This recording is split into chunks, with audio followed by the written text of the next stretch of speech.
فلسطین جس خطہ اور علاقہ کو کہا جاتا ہے وہ ایک تاریخی خطہ اور علاقہ ہے۔ دنیا کا قدیم ملک انبیاء و کرام کا مسکن رہا ہے اور دنیا کی 3 بڑی مذہبی قومیں یہودی، عیسائی اور مسلمان کا وہاں سے گہرا اور مذہبی تعلق ہے۔ حضرت عیسیٰ کی ولادت سے قبل وہاں یہودی تھے، لیکن کئی مرتبہ اس علاقہ کے دوسرے بادشاہوں نے فتح کر لیا اور یہودیوں کو وہاں سے باہر نکال دیا۔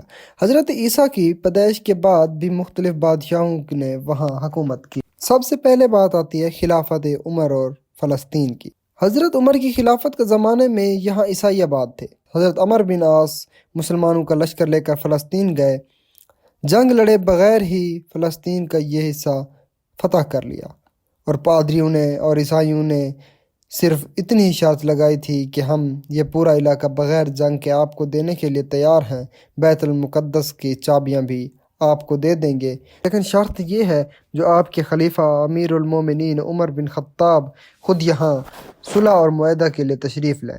چنانچہ حضرت عمر نے ان کی بات مانی اور فلسطین کا یہ پورا علاقہ اسلامی مملکت کا حصہ بن گیا۔ فلسطین پر مسلمانوں کی حکومت بن گئی۔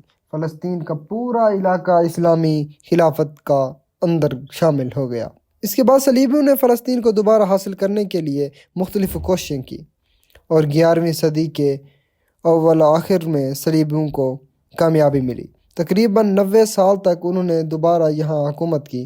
پھر اس کے بعد صلاح الدین ایوبی آئے، انہوں نے قبلہ اول فلسطین کی آزادی کے لیے تقریباً 12 جنگیں لڑیں اور 1187 میں فلسطین کو فتح کیا، عیسائیوں کو نکال باہر کیا۔ پھر دوبارہ یہ فلسطین کا علاقہ اسلامی مملکت کا حصہ بن گیا۔ عثمانی حکومت کے اندر یہ حصہ دخل ہو گیا اور عثمانیوں نے یہاں پر بھی حکومت کی۔ پوری تاریخ اس بات کی شاہد ہے کہ اس دوران کسی بھی یہودی نے فلسطین کو اپنا وطن بنانے کی کوشش نہیں کی، بلکہ یہودی جرمنی، فرانس اور یورپ کے مختلف ملکوں میں رہے، اور جب 18ویں صدی میں یہودیوں کو جرمنی اور فرانس اور یورپ کے مختلف ملکوں سے بھگایا جانے لگا تو ان یہودیوں کو خلافت عثمانیہ نے پناہ دی۔ عراق، شام اور فلسطین کے علاقوں میں ان کو ٹھہرایا گیا۔ اس دوران کسی بھی یہودیوں نے فلسطین کو اپنا وطن قرار نہیں دیا۔